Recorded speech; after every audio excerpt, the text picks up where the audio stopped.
The Passing of the Backhouse by James Whitcomb Riley.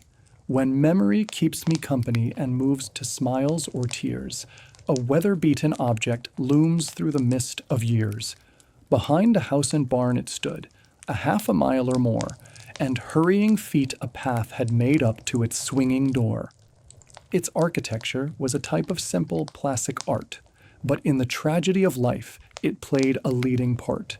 And oft the passing traveler drove slow and heaved a sigh to see the modest hired girl slip out with glances shy. We had our posy garden that the women loved so well. I loved it too, but better still, I loved the stronger smell that filled the evening breezes, so full of homely cheer, and told the night, overtaken tramp, that human life was near. On August afternoons, it neighed a little bower, delightful, where my grandsire sat and whiled away an hour. For there the summer morning its very cares entwined, and berry bushes reddened in the streaming soil behind. All day fat spiders spun their webs to catch the buzzing flies that flitted to and from the house, where Ma was baking pies. And once a swarm of hornets bold had built a palace there, and stung my unsuspecting aunt, I must not tell you where. Then father took a flaming pole. That was a happy day. He nearly burned the building up.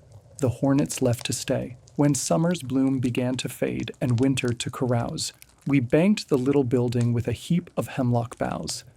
But when the crust was on the snow and sullen skies were gray, in sooth the building was no place where one could wish to stay. We did our duties promptly. There one purpose swayed the mind. We tarried not, nor lingered long on what we left behind. The torture of that icy seat would make a Spartan sob, for needs must scrape the goose-flesh with a lacerating cob, that from a frost-encrusted nail did dangle by a string. My father was a frugal man, and wasted not a thing. When Grandpa had to go out back and make his morning call, we bundle up the dear old man with a muffler and a shawl.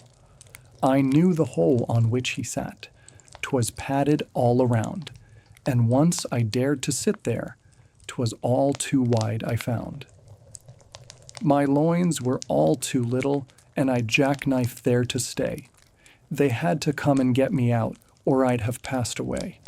Then father said ambition was a thing that boys should shun, and I just used the children's hole till childhood days were done. And still I marvel at the craft that cut those holes so true, the baby hole and the slender hole that fitted Sister Sue. That dear old country landmark, I've tramped around a bit, and in the lap of luxury my lot has been to sit. But ere I die, I'll eat the fruit of trees I robbed of yore, then seek the shanty where my name is carved upon the door.